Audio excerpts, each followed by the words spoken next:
Wait, what? I don't know you.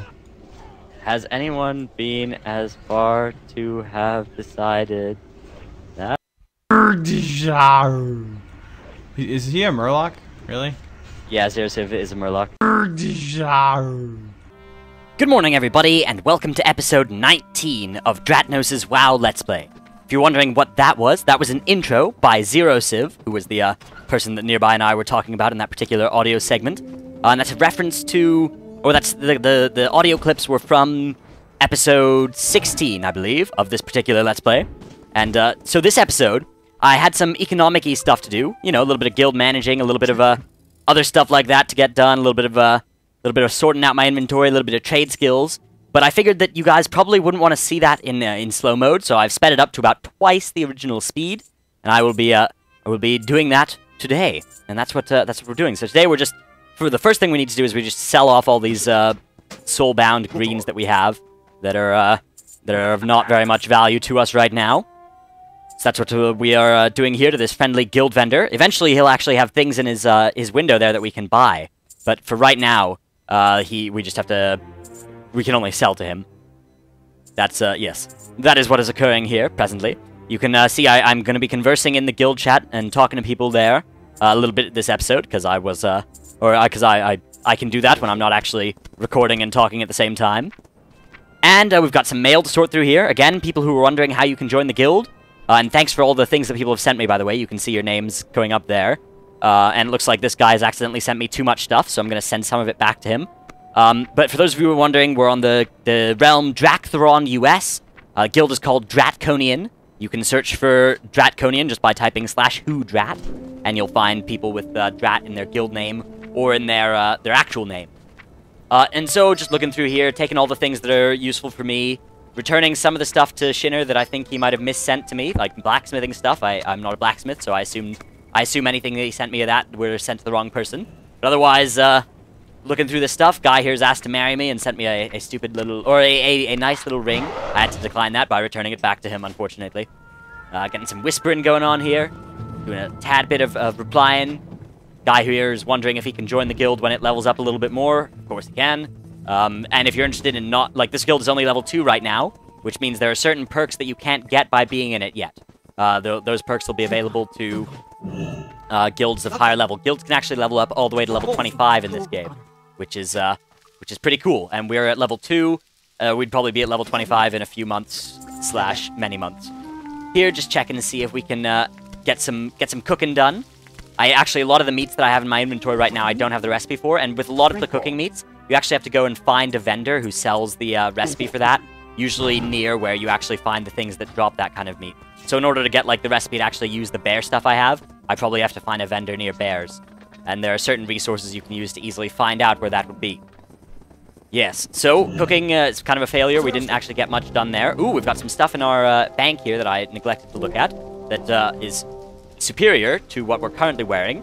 So we're going to go ahead and do a little bit of switching out of stuff there. Seems like that's going to be helpful. Like we've got a new primary weapon now. So thank you to those of you who sent those in. I've stored them in my bank, and now they are being put to good use. Yes, and some of the other stuff we'll just go ahead and vendor off to keep our inventory nice and clean, nice and empty. We're gonna try and empty it all out actually this episode, so that we can have some free space for future episodes.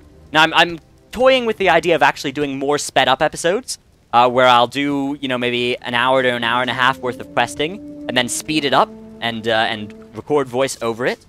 You can see what I'm doing right now. I'm just moving some stuff that I'm gonna use later, like certain meats for when I'll try and level up my cooking later. And I'm moving those into my guild bank, or into my regular bag, my personal bank, and I'll use them later, because right now I don't want these recipes and stuff clogging up my inventory, but I will use them at some point.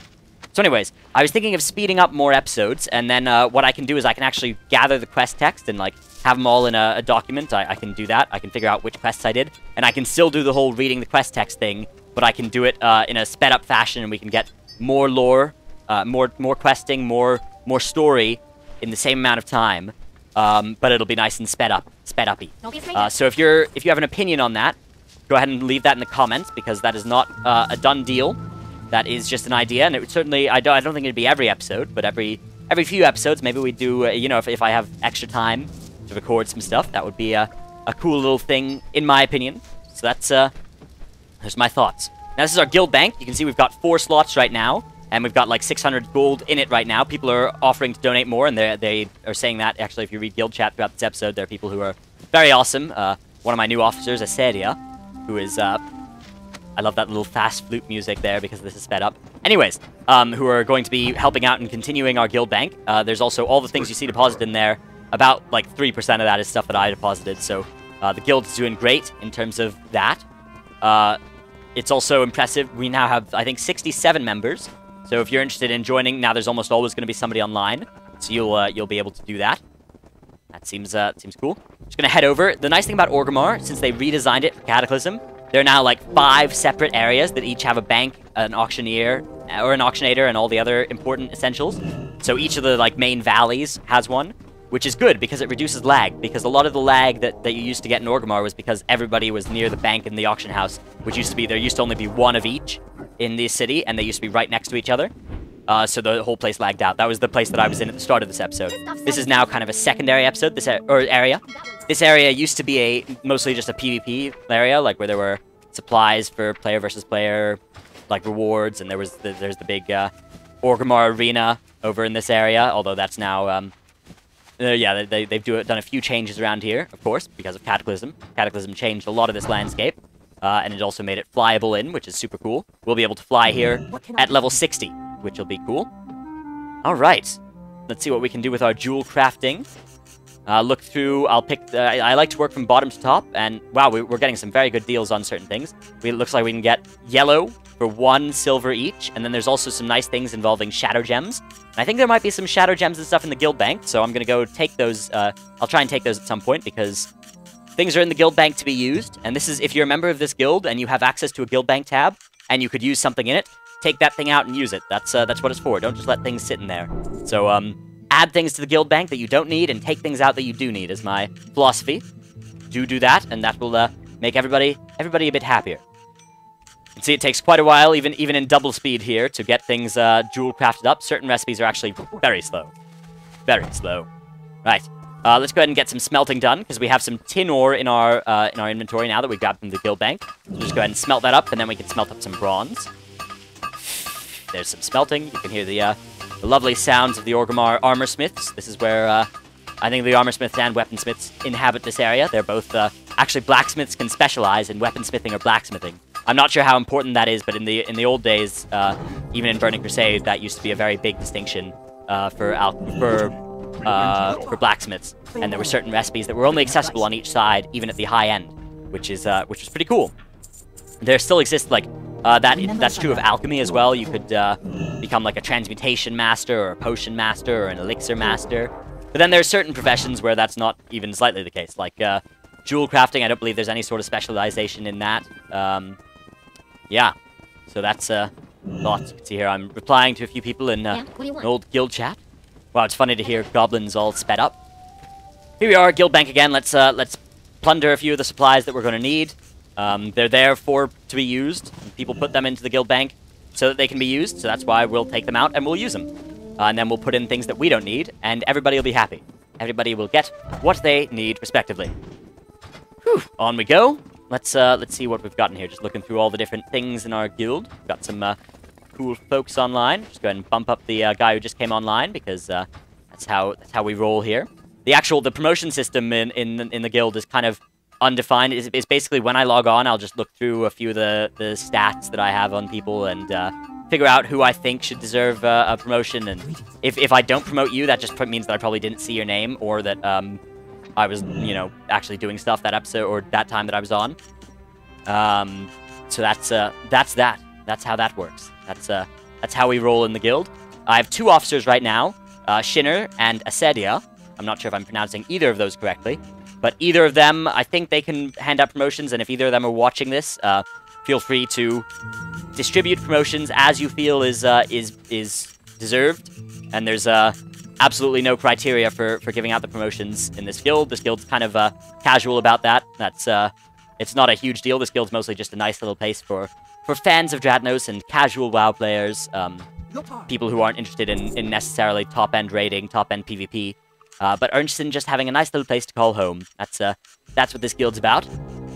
And I believe we have a Ventrilo server now, so if you're interested in voice chatting with members of this guild, I might, if I do any more time-lapse episodes, I'll try and do that while I'm recording, so that I can do that. And maybe I'll even, if I can, try and get a room set up so that when I'm recording a regular episode, I can actually broadcast what I'm recording, and it can be like a radio show that's live a few days before it actually airs on YouTube, which would be kind of cool in my opinion, actually. I think that would be a nice little ability if I could do that on my Ventrilo server, just set up a room where, or on the guild Ventrilo server, it's not mine, I don't own it, some nice member of the guild, I forgot who, has actually donated it.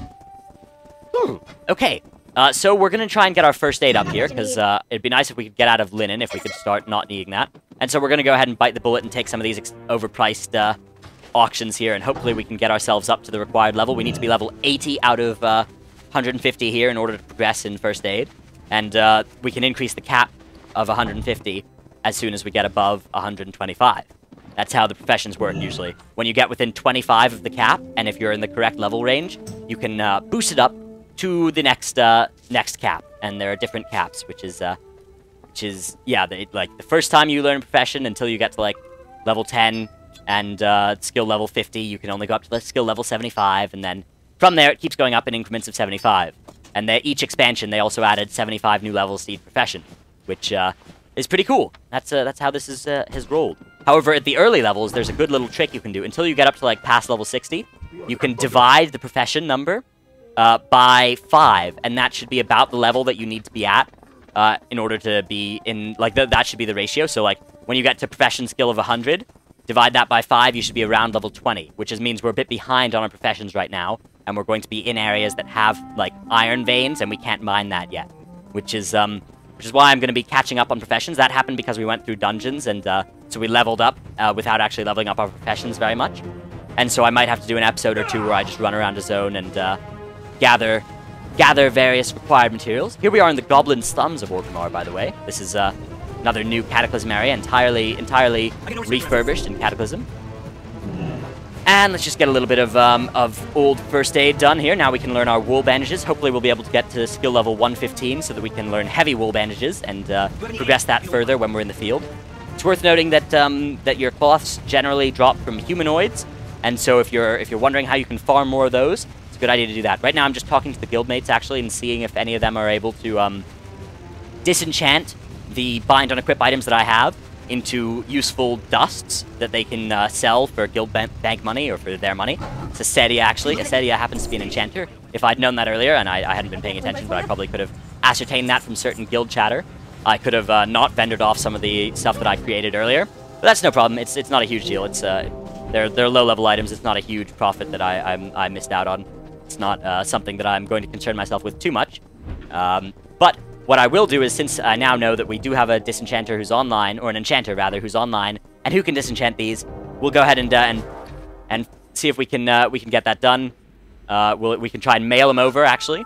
Mail takes an hour to arrive, though, and if the person, actually Acedia, who is our guild officer, is in town, then we can just go over and trade instead, which would be quicker. So I'm just waiting here, and yep, it turns out that in fact Acedia is in town. So we'll go ahead and do that. Try and meet up outside. Oh, there's Acedia right there.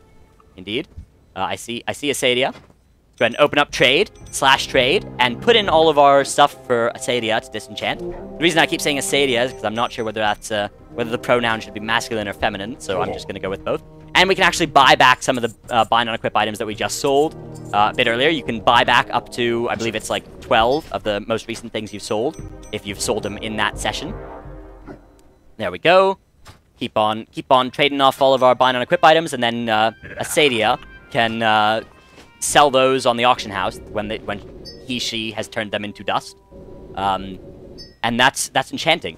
If you're interested in seeing more or learning more about each profession, I could do a little bit of a walkthrough actually for each one, theoretically at some point in the future. Right now, my main WoW series is just going to be this, but once I get up to level 80, I'll consider branching out into different WoW series, or level 85 rather. I'll consider branching out into actually separate WoW series about separate thingies, and I might even start some tangential WoW series along the way up, because there are certain ideas I have. So look out for more information on that. So we're going to go ahead and head back to the old Undercity here. That's the sped up goblin music there. It was already quite fast-paced.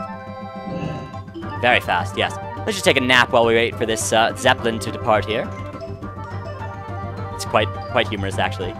Along we go, away we go, onwards, upwards and around, and we will leave Orgrimmar behind us here. It's a very, very large city, my favorite city in the game. It's got a bunch of character. It's been my favorite city, I think since well, actually, Thunderbluff was one of my favorite cities for a while, because the first character I rolled up ever was a Tauren, and that's their home city, would be the Thunderbluff.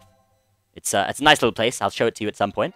I quite enjoy that city as well, but at this point, Orgrimmar is my favorite city. So we have, yes, onwards, away we go. Head on down here. Keep on moving. Let's head on up to Undercity. And we'll what I'm gonna do is I'm just gonna try and show you what I mean by doing a sped up episode with quests. So what I'm gonna try and do is I'm gonna do a cooking daily quest for you. These daily quests exist in every major city, but you can only do one a day, regardless of which city you're in. So if you do the daily quest for cooking in Orgrimmar, you can't do it in Undercity. And if you do it in Undercity, you can't do it in Orgrimmar. There's also ones in Thunderbluff, I believe. And so the way that they work is that you do these quests and you get cooking skill points if you're not already capped. And you also get a chef's award, which you can use to buy high-end recipes or supplies. So let's go ahead and do this. The Orc guards are always grumbling about bland and moldering Undercity fare, as if it's our fault they can't get on a diet of mushrooms and old corpses. So I think it's time they just learn the exotic delights that we can cook up when we've a mind to. Gather some of the freshwater snails ambling about beneath Brightwater Lake, and I'll show them what a true culinary master can create. So this is a daily quest, which means that this quest, along with it'll be a different quest each day. There are 5 different Undercity ones that it'll cycle between. You can do them once per day, and there's also that link in with the other cities that I was discussing earlier. And that I think it's midnight now. It'll midnight server time. They'll reset, and you can do more daily quests. You can only do 25 daily quests each day. So if you're intent on doing something, you have to kind of plan that out. If you've got multiple daily quest areas that you're progressing. Daily quests were introduced in Burning Crusade, and some people think that they're a lot of the problem with WoW in making it kind of a grind that you have to log on every day and do daily quests in order to stay ahead of the curve in certain areas. But for the most part, that's not entirely true, because the daily quests will only reward you with things that like the profession ones will give you some useful things, but you only need to do those a few times in order to get the stuff you need, and you don't actually need to do those in order to be like a top-end character. In order to be a top-end character, you really only have to do... You'll never have to do a daily quest, really. But if you want to be like a good middle-end character without doing too much raiding, daily quests can help you out on that front. So we're just going around here gathering some of these snails up in Tearsfall Glades, as determined by that quest that we were given. And if you like the idea of us kind of doing quests in a sped-up fashion, go ahead and let me know about that. Let me know what your thoughts are in the comments below. It's kind of a pilot for that particular style here. We're just going to Hearthstone back onto Brill. At some point, I'll change my Hearthstone, but Brill's a bit closer to the Undercity, and I don't want to have to swim out of the water. So we'll just return on home now to the Undercity. I guess since we're calling Undercity home, I should probably set my Hearthstone there, because that would probably be more logical. Yes, that's what to do. So next episode, we'll probably do some... we'll either do some sped-up questing, some regular speed questing, or some sped-up, like, mining / questing, maybe. If we need to do that, if I decide that that's important for us. So go ahead and leave your thoughts in the comments below as to what you think of this kind of a bit sped up format. Also, what you think of yeah, the whole thing. That's it's important because the series is now kind of getting into like a point where we're gonna start doing stuff, but leveling is gonna slow down, and so so in order to keep this enjoyable, we need to make sure that we've got the best possible format going forward. Here we go. Completed the quest. You must be quite the swimmer. All I can manage is the dead man's float. Ha ha ha ha ha. In any case, excellent batch of snails you've gathered. Thank you. And we gained some reputation with the Undercity and 2 cooking skill points, which is nice, because that gained us a new thing, and the ability to learn how to cook one of the things we put in our guild bank. Or not our guild bank, our personal bank. So we'll just pull those out, craft them up, and then go ahead and sell them. First we need our campfire, of course. Oh god, he's gonna walk through the fire. Okay. That's okay. This isn't super realistic in that sense. NPCs will walk through fire all the time. Let's just see if we can auction up our beans that we got from using our Chef's Award. We probably shouldn't have used our Chef's Award there, but it looks like these beans will actually sell 18 gold a stack, and we got 2 stacks, so that might be quite good, actually, at low levels. Right. My name has been Dratnos. I'd appreciate it if you could like, favorite, comment, subscribe, all that nonsense. Thanks, everybody, for watching. Goodbye.